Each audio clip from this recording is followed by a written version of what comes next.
Bom, nós iniciamos hoje, falando sobre, no livro de Ageu, capítulo 1, um cenário onde Israel, o povo de Deus, estava desanimado, tinha abandonado a obra do templo, a restauração do templo este que foi destruído por causa do próprio afastamento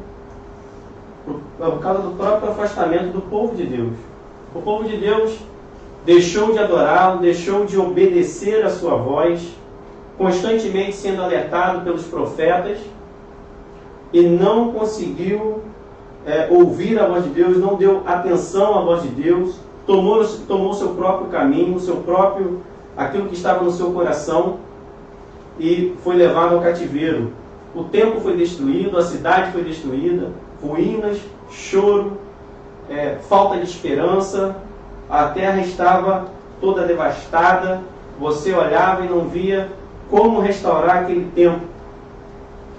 E eles voltaram depois de 70 anos, eles estavam exilados, depois de 70 anos, eles voltam, animados para construir, recebem proteção, recebem suprimentos, mas as oposições, elas se levantam, e é muito similar, nós podemos fazer uma analogia com a nossa vida, o nosso relacionamento com Deus. Nós nos levantamos para poder atender a Deus, para poder nos voltar para Deus, mas oposições acontecem, tentando para duas coisas, para nós sermos aperfeiçoados, mas existe uma tentativa de tentar nos desanimar, tirar de nós a alegria, para que tire a atenção daquilo que Deus falou ao nosso coração. Falou da ordem de Deus, dos estatutos, da vontade de Deus. Então, quando eles começam a levantar aquele santuário, aquele templo de adoração, quando começam para restaurar o culto, restaurar a adoração, restaurar a presença de Deus no meio deles, por causa da oposição, eles desanimam, eles paralisam a obra. Cerca de 16 anos paralisados na obra, vem a palavra de Deus através desse profeta, o profeta Ageu. E o profeta Ageu é levantado como apenas um meio, por intermédio dele vem a palavra de Deus ao povo para poder trazer o povo a fazer aquilo que é de fato importante. O povo estava com dificuldade nas prioridades, porque não era falta de dinheiro somente, estava longe de ser falta de recursos, porque foi dado recursos para eles, mas eles passaram a cuidar somente das coisas seculares, das suas casas estavam talvez só a Bíblia ela não diz se era só do governador, se era de todos, Não quer dizer que a casa não poderia ter telhado, como diz o texto, mas eles estavam como se fossem palácios, e provavelmente fazendo uma referência ao governador, ao líder religioso, talvez, e mais alguns. O que nós aprendemos é que eles tinham abandonado a obra do templo, da adoração, e estavam focados e virados somente para as questões seculares. Quando nós avaliamos a vida do cristão hoje em dia na igreja, não é difícil encontrar esse panorama, onde a parte da restauração espiritual, do foco, da prioridade nas coisas de Deus, pode se perder. Ela se perde, sai da prioridade, e nós passamos a cuidar dos desejos ou dos cuidados da vida, daquilo que nós temos para resolver aqui. Não que não sejam importantes, eles não tinham que ter telhado em casa? Sim, tinham que ter. Porém, a questão era que o templo estava destruído. E o templo era a presença de Deus no meio do povo. O povo estava sem a presença de Deus. Os sacerdotes não tinham a presença de Deus. Os sacerdotes estavam distantes. Deus estava sem falar com o povo. E parecia que então eles estavam fazendo aquilo que era a vontade de Deus. E eles dizendo ainda que não era tempo de reconstruir a casa do Senhor. Eles chegaram a falar que não era tempo de reconstruir a casa do Senhor, e o próprio Deus usou essa palavra para eles. Usou a palavra de que eles mesmos falavam, que não era tempo. Como não era tempo de reconstruir a presença de Deus na sua vida, como que você pode caminhar sem a presença de Deus? Como que eu posso deixar para depois algo tão importante? Como que eu posso simplesmente dizer, quando for da vontade de Deus, então eu faço isso, sabendo que a presença dele não está comigo? Quando eu sei que há um chamado para ontem, urgente, para estar na presença de Deus, qual é o dia que eu tenho que me converter? Hoje é dia, porque Deus está falando nos nossos corações. O dia é hoje. O chamado é urgente, para que nós possamos tomar essa caminhada. Às vezes nós falamos, Deus conhece o meu coração. Estou fora da igreja, mas eu não estou longe. Ou somente me afastei da obra. Me afastei, mas eu não estou longe da igreja. O fato de eu estar fora não quer dizer que a presença de Deus não está comigo. Assim que o povo diz. Como acontecia e não é tempo de restaurar, não é tempo de restaurar essa adoração. Deus conhece o meu coração. Como que eu posso cuidar da construção se eu tenho tantas coisas para resolver? Você tem muitas coisas para resolver? Quem que não tem? Eu acredito que aqui na minha casa, cada um tem muitas coisas para resolver.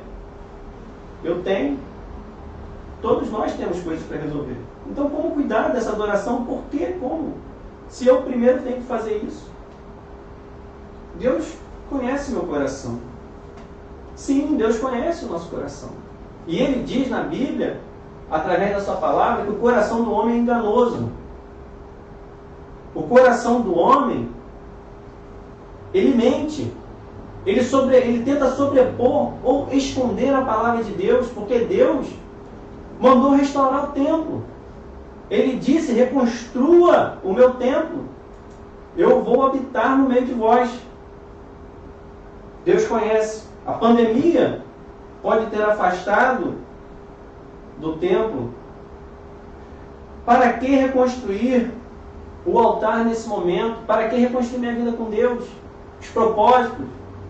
Tantos são os chamados, pessoas que abandonam o chamado para ser um evangelista, para ser um músico dentro da casa de Deus, trabalhar em qualquer área da obra, aonde ensina as crianças, para ser um professor, para ser um mestre, para pastorear, e simplesmente abandonam por causa dos cuidados da vida. E diz, não é momento para eu reconstruir. Mas, qual é a idade que eu tenho para poder voltar para Deus? Até quando eu terei oportunidade? Até quando a voz de Deus vai soar? Eu terei oportunidade para ouvir esse despertar do Senhor na minha vida. Esse despertar para as coisas que são sagradas, santas, importantes. Qual bem material que eu posso almejar? Qual conhecimento? Eu gosto de estudar. Mas o que eu tenho de estudo que eu levarei para a eternidade? O que eu tenho de bem material que eu poderei apresentar ao Senhor como se as minhas mãos estivessem cheias? As minhas mãos chegariam vazias, porque eu não levo isso diante de Deus. Eu não levo o meu conhecimento. Eu não levo aquilo que eu consigo conquistar. Eu não levo títulos. Mas eu levo aquilo que é eterno, que são os tesouros que eu amontoei nos céus. Que é aquele que busca primeiro a presença de Deus, aquele que andou com Deus, aquele que foi transformado por Deus, aquele que batalha a guerra de Deus, aquele que está no corpo, edificando o corpo, deixando Deus usar os seus talentos, os seus dons, usar os seus recursos para a obra de Deus, aquele que sonha a vontade de Deus. Não é aquele que tem a sua vontade própria dominando a sua vida. A vontade própria nós teremos. Todos nós seremos tentados, todos nós seremos de alguma forma, essas vontades tentarão nos persuadir, tentarão nos seduzir. A oposição que eles receberam dos samaritanos, primeiro veio com a sedução. Por que a sedução?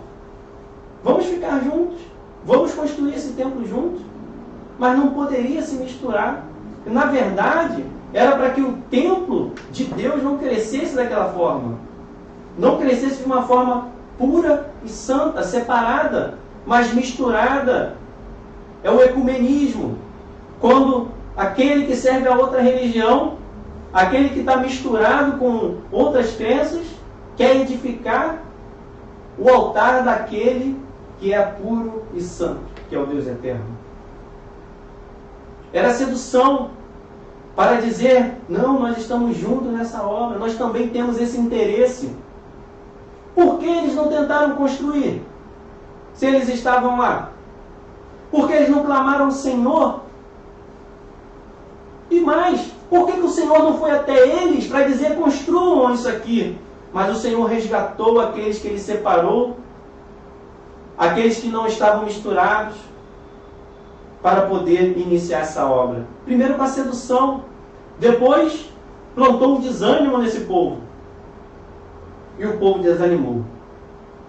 E o povo parou, ainda sem a presença de Deus no meio deles. Como nós podemos parar sem ter a presença de Deus na nossa vida?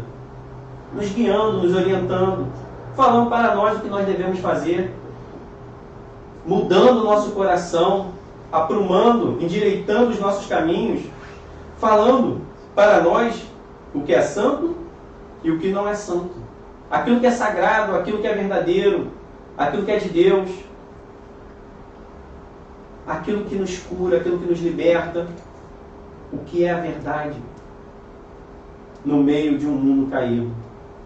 E muitos são enganados e seduzidos, ou amedrontados, ou ficam amedrontados e passam a cuidar das suas próprias coisas. Então, Ageu, capítulo 1, versículo 3.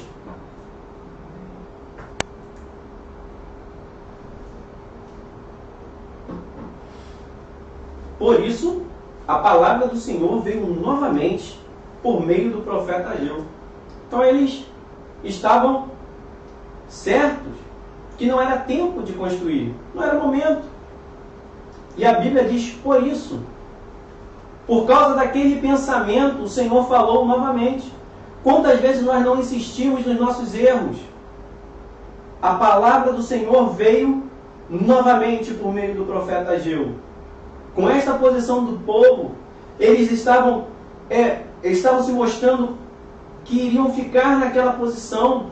O coração deles estava com aquela verdade entranhada.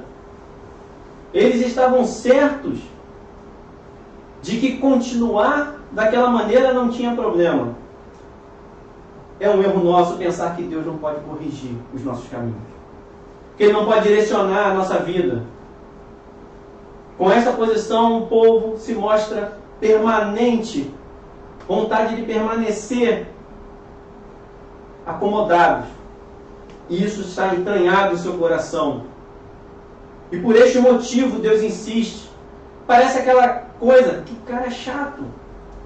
Não é isso? Está insistindo de novo com esse assunto. Que pastor chato. Que líder chato. Que pai chato. Que mãe chata. Aquele que está orando, que está direcionando. E diz de novo, eu vou falar a palavra do Senhor para você. Por quê? Porque o seu coração está endurecido para continuar no erro. Enquanto o nosso coração for deste mundo, nós não poderemos servir ao Senhor. Enquanto o nosso coração estiver preso nas questões seculares, nós nunca adoraremos o Senhor verdadeiramente. Nós não podemos estar presos a ouro, a prata, a bens materiais, ao medo que o mundo pode promover, ao celular, a componentes caros, a carros caros. Isso é chegar de mãos vazias diante de Deus. E as minhas mãos não podem estar vazias. Eu preciso ter a minha mão cheia de vida, cheia da presença de Deus, cheia do coração de Deus em nós, do Espírito de Deus, dos propósitos de Deus. Então Deus insiste em falar, enfatizar o caminho que deve seguir. Deus está enfatizando para nós que é, em primeiro lugar, o reino dos céus. Isso que nós devemos colocar em prioridade. Se nós estamos agora com oportunidade, nesse período que a pandemia tem altos e baixos, mas nós podemos fazer a obra de Deus, nós não podemos relaxar, porque quando param de morrer pessoas, e se tem pessoas morrendo na pandemia, muito mais eu tenho o dever de pregar a palavra, de ensinar. Para onde irão essas pessoas se eu ficar escondido? Para onde irão todos aqueles que estão morrendo se a igreja se calar, se a igreja parar?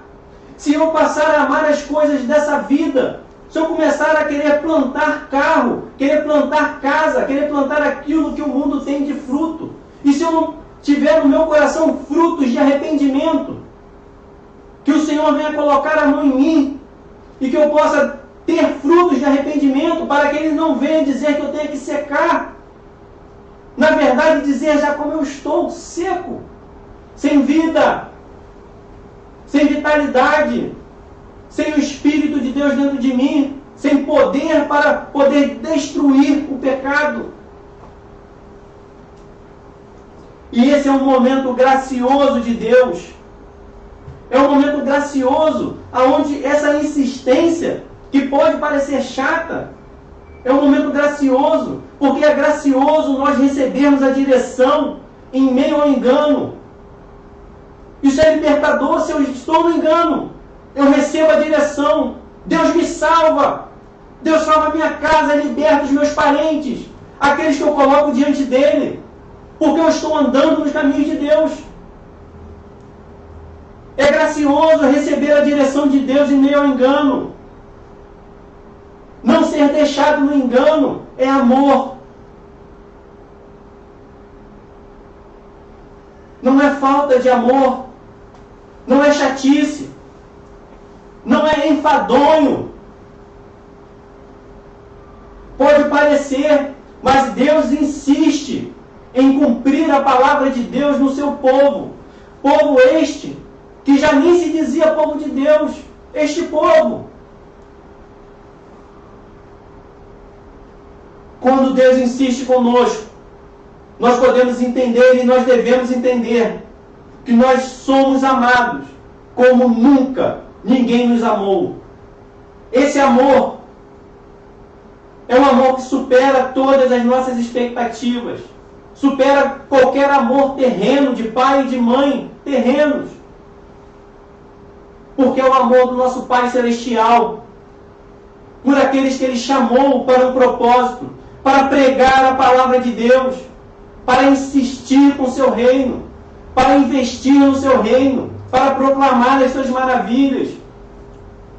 Ser amado como ninguém nunca te amou. É assim que Deus te ama. E é por isso que Ele insiste em falar a palavra dEle contigo e comigo. Ele fala a palavra dEle para nós. Ele proclama. Ele insiste. Qual é o pensamento que você tem? Então veio a palavra do Senhor novamente, por meio do profeta Ageu, para não nos deixar no engano, para Ele mostrar esse amor. Ele não vira as costas, então está tudo bem. Então o problema é seu. Deus não faz isso. Deus, Ele insiste.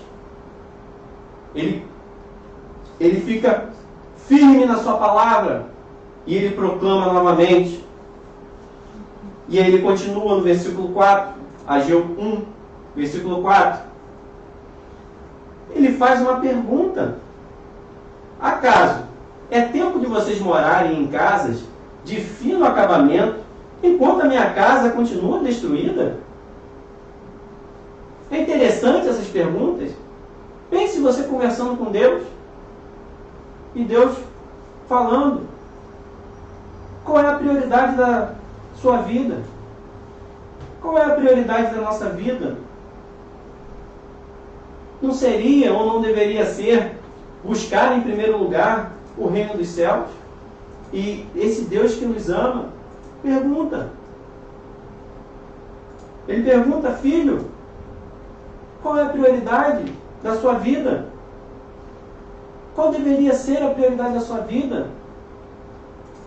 Está buscando em primeiro lugar o reino dos céus? Edificar o templo e não a preocupação com o secular. O que nós temos de preocupações? Roupa, casa. Quem quer ficar sem casa, sem roupa?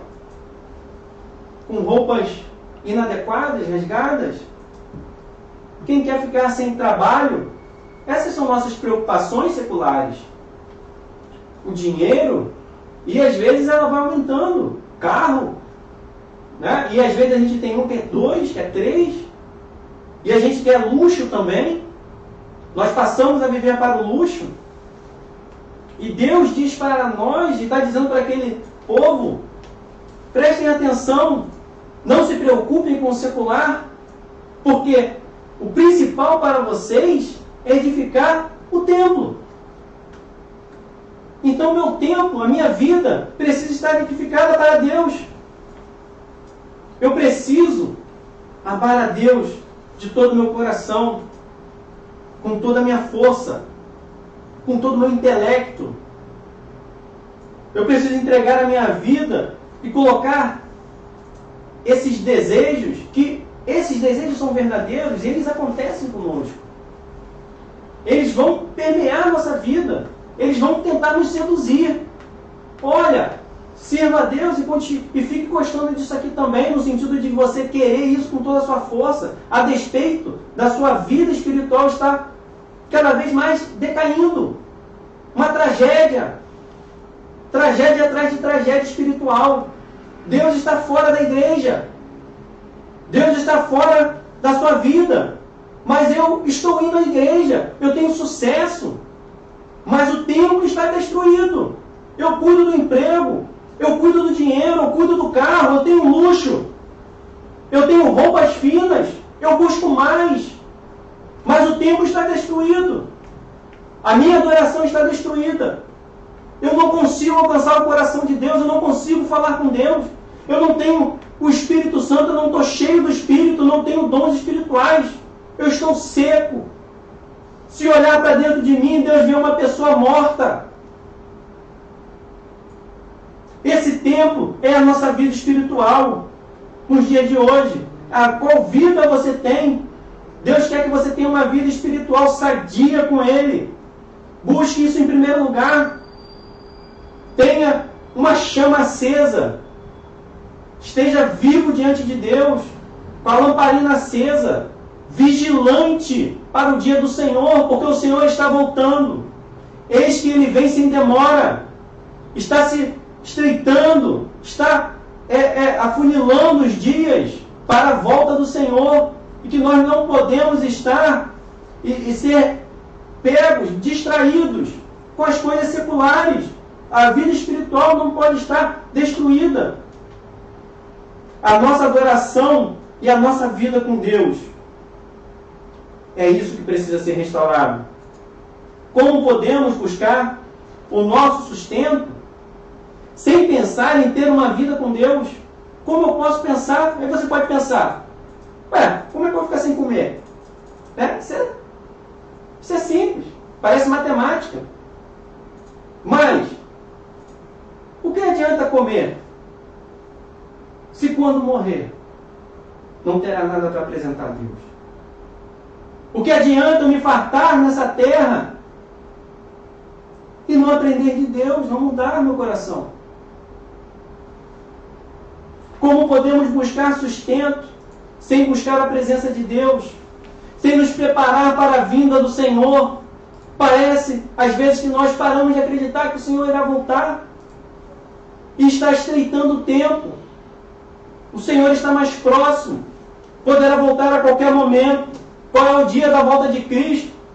Será que eu vou terminar essa mensagem sem Cristo voltar? Não sabemos. Porque nós não sabemos a hora. Por isso que nós devemos estar preparados. Agora. É para ontem esse chamado do Evangelho.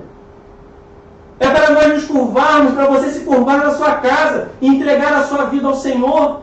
Você restaurar esse templo e falar: Senhor, eu quero esse templo diante de Ti restaurado, Senhor. Restaura, Deus, a minha vida espiritual. Nós não podemos buscar de nada vale o sustento, porque eles são os verdadeiros, como tem alguns filmes de zumbis, são verdadeiros zumbis.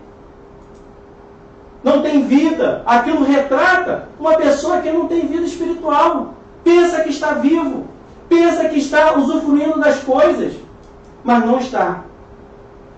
Uma vida com Deus, amando as suas coisas e as suas prioridades. O evangelismo, a salvação, conhecer as Escrituras, arrependimento de pecados. Nós precisamos nos aprumar, ter um interior com Deus. Não adianta caminhar, conquistar, sem cuidar do altar dentro do nosso coração e do templo que somos nós. Templo em ruínas representa a ausência de Deus. Como que eu posso estar satisfeito? Parece que eu não tenho relacionamento com Deus. É como se fosse alguém que não fizesse falta. E o pecado faz isso. Faz a gente esquecer dessa presença de Deus. O pecado faz a gente perder essa intimidade, perder essa reverência com Deus. Entender que nós estamos pisando em solo santo, sagrado na presença de Deus. Que nós precisamos nos curvar diante dele. Arrependimento de pecados. Pecamos e continuamos a vida. 1 Coríntios 6, 19. Veja o que diz em 1 Coríntios 6, 19. Acaso não sabem que o corpo de vocês é santuário do Espírito Santo que habita em vocês? Que lhes foi dado por Deus e que vocês não são de vocês mesmos? Acaso não sabem que o corpo de vocês é santuário do Espírito Santo? Somos chamados para ser santuários do Espírito Santo. Mas às vezes nós estamos assim, secos, morrendo espiritualmente, quando nós não já estamos mortos. Nós estamos sufocados e nós abandonamos a verdade de Deus e a palavra de Deus que é viva. A vida está seca, não há alegria. Nós perdemos a verdadeira alegria. Alegria é muito importante nós sabermos diferenciar de momentos alegres. Essa alegria que eu estou falando é você ser alegre, você ter a alegria do Senhor, porque ela não é circunstancial. Circunstancial, quando vai bem, eu estou alegre. Quando não vai, não estou alegre. Não estou dizendo que os momentos ruins você não sente. Mas aquilo ali não determina o seu ser. Logo, o Senhor te levanta. Ele é o teu sustento. Veja o que diz Marcos, capítulo 4, versículo 18 e 19. Nós não podemos ter essa vida seca. Cuidados somente com as coisas seculares. Os cuidados com as coisas seculares vão sufocar a nossa fé, sufocar o nosso amor por Deus. por aquilo que Deus tem me chamado para fazer. Outros ainda, com a semente lançada entre espinhos, ouvem a palavra. Eles ouviram, não foi assim com aquele povo? Ouviram a palavra de Deus, que era para reconstruir o templo. Eles sabiam que era para reconstruir o templo, porque era a palavra do Senhor para a vida deles. Eles tinham a certeza daquilo ali, até os cuidados, os espinhos, ouvem a palavra, mas quando chegam as preocupações desta vida, o engano das riquezas e os anseios por outras coisas, sufocam a palavra, tornando-a infrutífera. Naquele período, 16 anos sem frutificar. Foram 16 anos infrutíferos na vida daquele povo. E Ageu é levantado para dizer: a vida de vocês estava infrutífera. Esse tempo todo vocês cuidando, vocês estão até vivendo em casas bonitas e luxuosas, mas vocês não têm frutos. Vocês não deixaram a minha palavra frutificar quando já se sabia que era para restaurar o templo. Quando foi profetizado isso. E eles sabiam da profecia.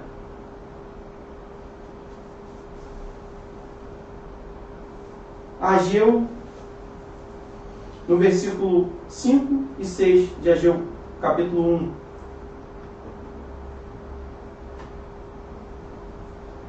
Que nós possamos dar frutos para o Senhor.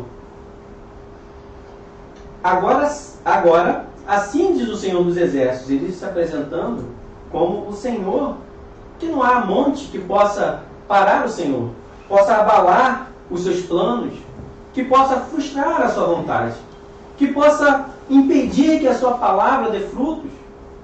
Então ele é o Senhor dos Exércitos. Não há ninguém que pode com esse Deus poderoso. Não há ninguém que pode parar a sua vontade. Não há ninguém que possa dizer: olha, eu sou tão forte, consigo bater uma queda de braço com esse Senhor. Não há ninguém com condições de prevalecer contra Deus. Deus simplesmente é. Deus não está forte. Deus não se sente forte. Por isso que ele diz: o grande eu sou, porque eu sou, está te enviando. Porque Deus simplesmente é. E dispensa qualquer outra tentativa de definição. Porque ele simplesmente é. O eu sou está te enviando. Não aquele que está forte. Não aquele que está hoje se sentindo com vontade de fazer algo. Não é assim que Deus age. É aquele eu sou. É o Deus que não muda. Que não há nada impossível para Ele. E Ele diz assim: vejam aonde os seus caminhos os levaram. Ele chama o povo para uma reflexão. Vocês têm plantado muito e colhido pouco. Não acontece isso? Vocês têm plantado muito e colhido pouco. Vocês comem, mas não se fartam. Bebem, mas não se satisfazem. Vestem-se, mas não se aquecem. Não se aquecem. Aquele que recebe salário, recebe-o para colocá-lo numa bolsa furada. Vejam aonde os seus caminhos nos levaram.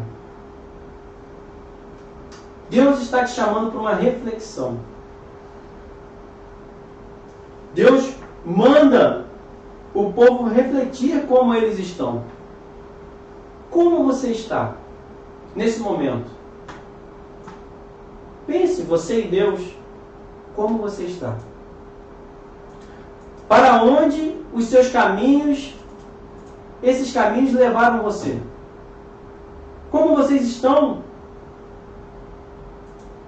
O que os seus caminhos têm impedido no agir de Deus?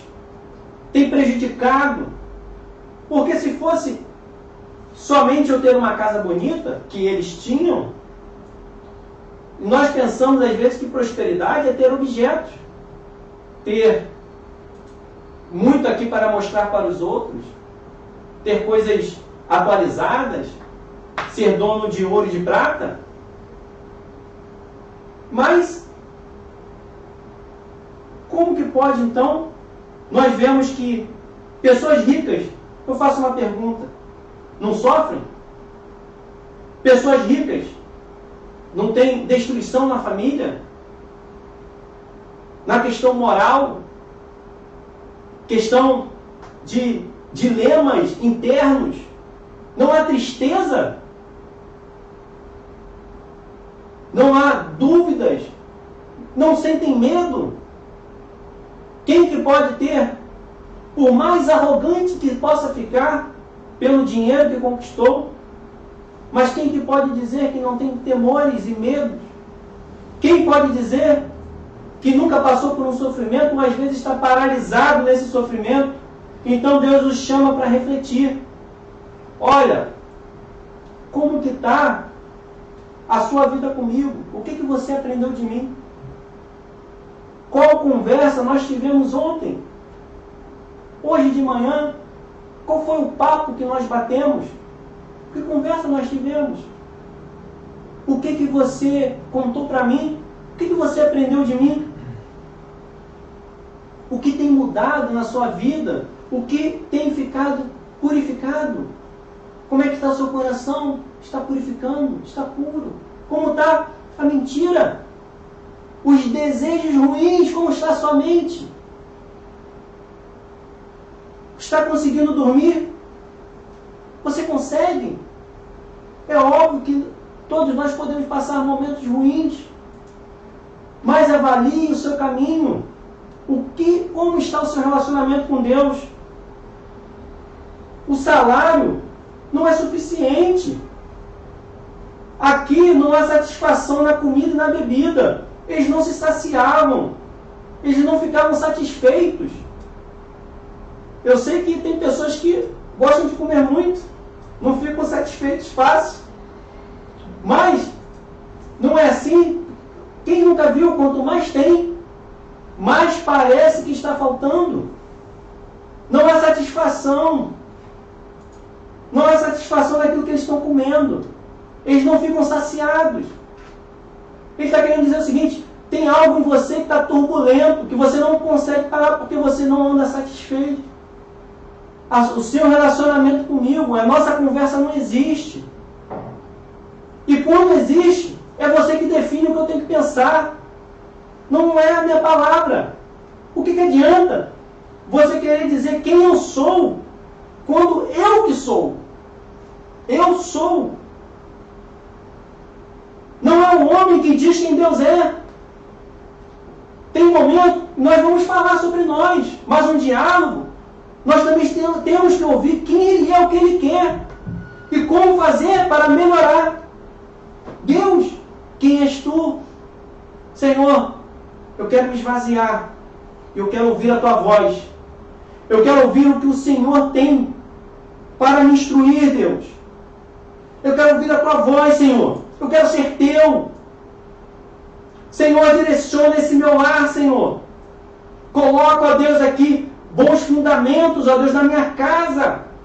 Calça, ó Deus, o meu pé com um calçado forte do Teu Evangelho, da Tua Palavra. Senhor, me diz quem Tu és. Não tenho o direito de falar o que o Senhor tem que gostar, o que o Senhor aprova. O que Deus aprova? Está na palavra dEle. Se eu não tenho condições de falar para uma pessoa o que ela deve gostar, quanto mais para o Criador. Nós podemos colocar qualquer combustível no carro que nós compramos, inclusive aquele que o fabricante não orienta. No entanto, nós iremos estragar o carro. A vida do ser humano, ela precisa ser direcionada por Deus, porque Ele nos criou, ainda com a nossa complexidade de diferenças, mas com alguns padrões, alguns conceitos éticos e morais. Ele nos criou com a nossa individualidade. Nós temos sim, nós somos indivíduos. Porém, o pecado, ele destrói todo mundo. É como usar um combustível inadequado num carro. Por mais que você queira usar, por mais que você ache que você tem direito, mas você vai ter um resultado ruim. E Deus é esse nosso remédio. Não há satisfação. O salário não é suficiente, é o que está dizendo aí.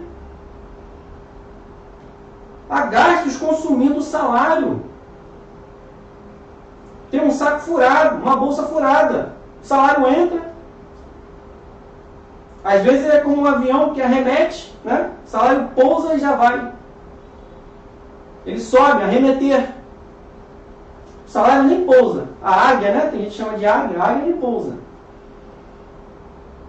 Há uma insatisfação. Os preços altos consomem. A inflação é como uma farinha numa peneira.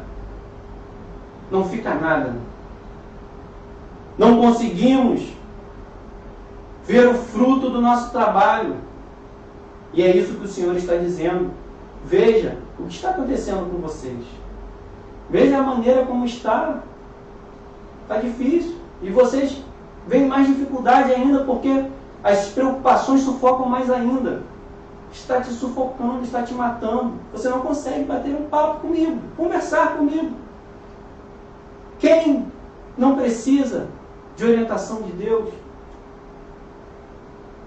Se nós cremos nesse Deus, se esse Deus está falando contigo, que você possa pedir direção a Ele, conversar. Senhor, eu sei que há exageros e erros às vezes, mas me mostra, porque eu tenho dificuldade. E Deus fala que aquilo que eles recebem de salário é numa bolsa furada, e Ele continua com as suas orientações. Assim diz o Senhor dos Exércitos, no versículo 7. Vejam aonde os seus caminhos os levaram. Deus, Ele fala novamente, por causa da insistência em ficar, Deus fala novamente com o povo, declara abrindo aquilo que Ele está falando com assim diz o Senhor, e diz o que está acontecendo. Ele chama para reflexão. Nós precisamos refletir a nossa vida. Nós precisamos refletir o quanto nós temos sido enganados por essas mentiras. E depois, no versículo 7, depois dele dizer tudo o que está acontecendo, ele volta a dizer, assim diz o Senhor dos Exércitos. É uma lembrança para dizer que Ele está acima de todas as coisas. É um repeteco. Deus está repetindo. Ué, por quê? Poucos versículos, repetindo novamente. Porque nós precisamos crer. Ele precisa se apresentar como Ele é, porque esse povo estava infrutífero. E Deus não quer nos deixar infrutíferos. Não, Deus não quer uma família infrutífera. Deus não quer que nós sejamos seduzidos pelos samaritanos, seduzidos pelos enganos, seduzidos por aqueles que querem misturar as nossas crenças para poder sufocar aquilo que é puro de Deus, um verdadeiro altar para que o nosso corpo venha se contaminar.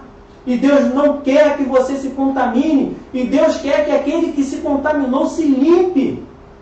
E Ele diz novamente, eu sou o Senhor. Então Ele está falando que eu sou acima de todas essas coisas.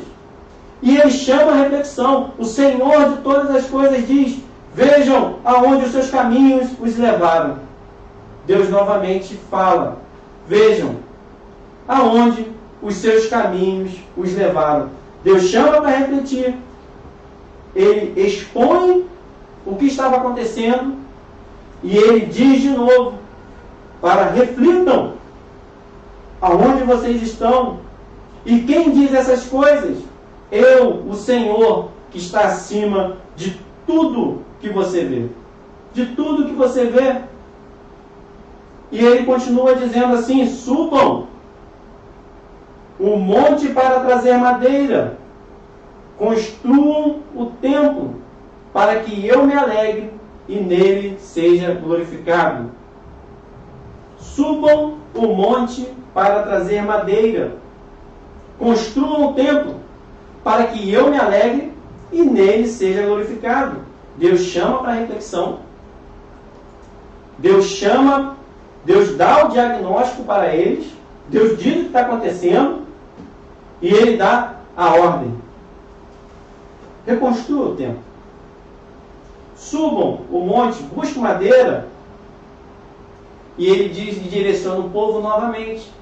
Em primeiro lugar, é o meu reino. Eles não são forçados.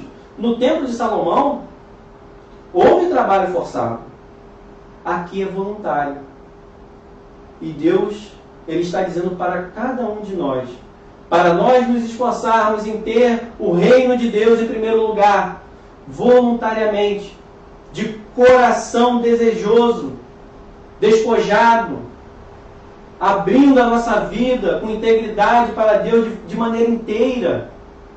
Que nós possamos abrir e fazer o nosso coração e fazer com a intenção de agradar a Deus. Eu estou indo para Deus ser glorificado. Construa um templo para que eu me alegre e nele seja glorificado. Olha, edifique a sua casa, a sua vida. Levante-se para orar. Levante-se para se dedicar a mim. Pense, o que é mais importante para a sua vida? Levante esse altar dentro de você. Honre ao Senhor. Viva assim. Senhor, Tu és meu Deus. Não há nada mais importante do que a Tua presença. Construa esse templo dentro de você. Erga esse templo. Seja o templo de Deus aqui na terra. Seja o mensageiro de Deus. Viva o Evangelho de Jesus Cristo para a tua vida. Faça isso com a intenção de agradar a Deus. E Ele será glorificado quando nós nos levantamos, quando nós nos arrependemos, quando nós buscamos o Senhor. No versículo 9, ele diz assim: vocês esperavam muito, mas, para surpresa de vocês, acabou sendo pouco. E o que vocês trouxeram para casa, eu dissipei com um sopro. E por que fiz isso? Pergunta o Senhor dos Exércitos. Por causa do meu templo, que ainda está destruído, enquanto cada um de vocês se ocupa com a sua própria casa. Quando nós não priorizamos o reino, nada rende. Nossas expectativas não se cumprem. Quem nunca teve a expectativa frustrada? E ele está dizendo, esse povo estava constantemente sendo frustrado. Eles esperavam, eles falavam, eles tinham uma expectativa no coração, mas era diferente. E às vezes é isso que acontece, nós temos uma expectativa e nós não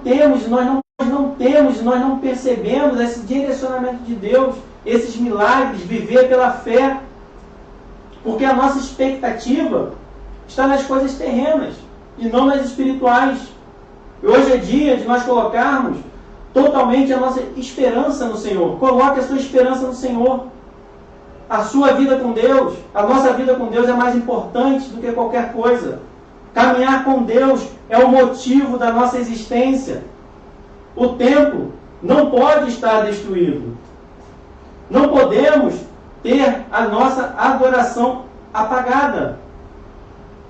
O nosso louvor, a nossa alegria, o nosso desejo de fazer a vontade de Deus precisa ser a chama da nossa existência. Cuidar do tempo pessoal da nossa vida, amar a Deus e congregar, essa é a nossa missão, a nossa função, aquilo que Deus quer para as nossas vidas. Nós estamos aqui para congregar com os nossos irmãos, restabelecer os fundamentos, o primeiro amor em nosso coração. E Deus continua falando: por isso, por causa de vocês, o céu reteu o orvalho e a terra deixou de dar o seu fruto. Céu e terra usados na disciplina divina. Eles obedecem o Criador, mas o povo não obedece. O céu e a terra obedecendo. E nós que experimentamos esse poder, essa presença, como esses objetos não experimentam. Nós viramos as costas para Deus voluntariamente. E ele continua dizendo: provoquei uma seca nos campos e nos montes, que atingiu o trigo, o vinho, o azeite e tudo mais que a terra produz. E também os homens e o gado. O trabalho das mãos de vocês foi prejudicado. Algo simples para Deus, que acaba com o orgulho e a autossuficiência humana. Nós precisamos refletir os passos que secam o nosso coração, que nos deixam mortos espiritualmente. Antes do exílio, quando Deus falou através dos profetas, o povo não ouviu. E o povo foi para o exílio. Agora, para nós podermos fechar, vamos ver o que o povo respondeu e o que ele espera de nós. Deus espera que nós agora estejamos a cada dia ouvindo a sua palavra e caminhando, marchando em direção a Ele. Veja o que diz no versículo 12. Zorobabel, filho de Sealtiel, o sumo sacerdote Josué, filho de Josadaque, e todo o restante do povo obedeceram à voz do Senhor. E o seu Deus, por causa das palavras do profeta Ageu, a quem o Senhor, o seu Deus, enviara, e o povo temeu o Senhor. A quem o seu Deus enviara, e o povo temeu o Senhor. Então, obedecer confirma que quem ouviu a mensagem, né, aquele que ouviu a mensagem, é a obediência que vai confirmar. Pois Jesus disse que aquele que ouve as suas palavras e as põe em prática. Quando a liderança acerta a sua vida com Deus, os liderados seguem os seus passos. A vida do líder é a vida a vida da sua liderança, assim como os pecados também vão ser os pecados, o mestre dos pecados. Se a vida do líder é assim, também será o mestre dos pecados, influencia para o bem e para o mal. Então, primeiramente os líderes e todo o povo segue e diz: nós iremos obedecer ao Senhor. Aqui mostra o oposto, quando mandaram queimar a palavra de Deus, queimar aquilo que estava dizendo o Senhor em Jeremias. Hoje, existem sim pessoas que cospem e desprezam a palavra de Deus, mas que nós possamos ser esses que atentam para a palavra de Deus. Porque Deus, Ele não tem prazer nos holocaustos, Ele não tem prazer em sacrifícios, mas a obediência é o melhor sacrifício, e a submissão é melhor do que a gordura de carneiros. A palavra que não interfere no pecado é inútil. Nós precisamos ser confrontados, obedecer, apesar das consequências. Que nós não venhamos a ter relaxamento espiritual, produzir um baixo nível, que nós não venhamos ficar em decadência, porque essa palavra é uma palavra que vem para nos tirar da zona de conforto também, para nós refletirmos sobre a nossa vida. Então, Ageu, o mensageiro do Senhor, trouxe a mensagem do Senhor para o povo: eu estou com vocês. Restaura o tempo e a presença de Deus é confirmada. Deus está conosco. Que o Senhor possa ser grandemente na sua vida, atuar de forma grandiosa. Que a presença de Deus, que você possa ouvir dele, você possa ter tomado essa decisão: eu vou me atentar para a palavra de Deus cada vez mais. Aquele que está firme mais ainda seu pé na rocha. Aquele que vacilou, coloque-se diante de Deus, que você olhe para Ele e diga: Senhor, eu vou colocar em prática, eu coloco em prática tudo aquilo que o Senhor falou para mim. E o Senhor vai dizer para ti: Eu estou contigo, eu estou com vocês. Assim como disse aqui em Ageu, que o Senhor estava com eles, isso faz toda a diferença. Então façam o que eu estou falando, obedeçam a minha voz, continuem, não sejam paralisados por causa desses montes, por causa das adversidades, por causa daquilo que vem para te desanimar, mas continue, porque esses montes não são maiores do que o meu poder, do que a minha palavra. A minha palavra é que restaura, a minha palavra é que ressuscita, a minha palavra é que traz conforto e consolo para você. Continue, caminhe, não pare, não deixe os cuidados da vida parar a sua vida, não deixe os cuidados e venha sufocar essa palavra de Deus. Onde não há alegria, onde não há esperança, onde a tristeza dominou, onde o pecado assolou, não há melhor remédio do que dizer: eu sou contigo, diz o Senhor. Não há maior refrigério para a nossa dor do que a presença de Deus, do que a palavra suave de Deus que cura a nossa vida, que nos restaura de todo pecado, que nos levanta e nos ergue. Não há nada mais acalentador do que a presença de Deus. Eu sou contigo, diz o Senhor. Quando você se vira, quando você se volta para Deus, quando você clama a Ele, quando você diz: Senhor, Tu és o meu Deus. Que Deus possa nos abençoar, que nós possamos erguer a nossa voz para o Senhor, louvar o Senhor, engrandecer a Ele, dizer: Senhor, eu estou aqui, Deus. O Senhor é comigo, então eu sei que eu poderei seguir, Senhor. Que aquilo que me parou, ó Deus, não vai mais me parar, não continuará me paralisando, Deus, porque o Teu Espírito me fará, Deus, avançar, Senhor. Eu quero avançar com o Teu Espírito, Deus. Eu aceito, Deus, que o Senhor está comigo, Senhor. Deus, eu quero o Senhor na minha casa. Eu quero o templo restaurado, Senhor. Eu vou nessa obra, Deus, porque eu sei que o Senhor é com essa obra de restauração, Senhor. Não há tristeza, Deus, que não venha a ser mudada, Deus, pelo Teu Espírito. Aonde o pecado, aonde há tristeza, aonde foi assolado, aonde não há esperança, Deus, não há melhor remédio do que a Tua presença, Senhor.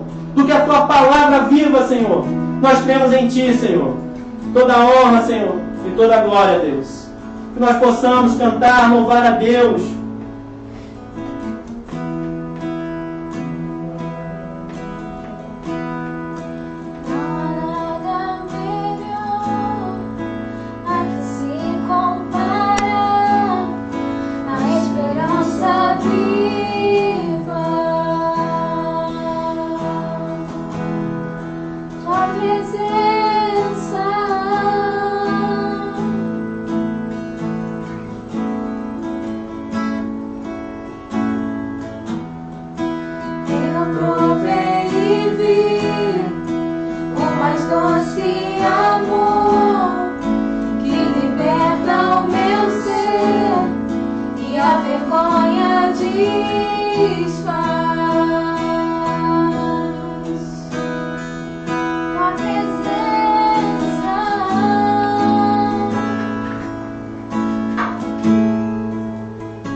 glórias a Ti, Senhor.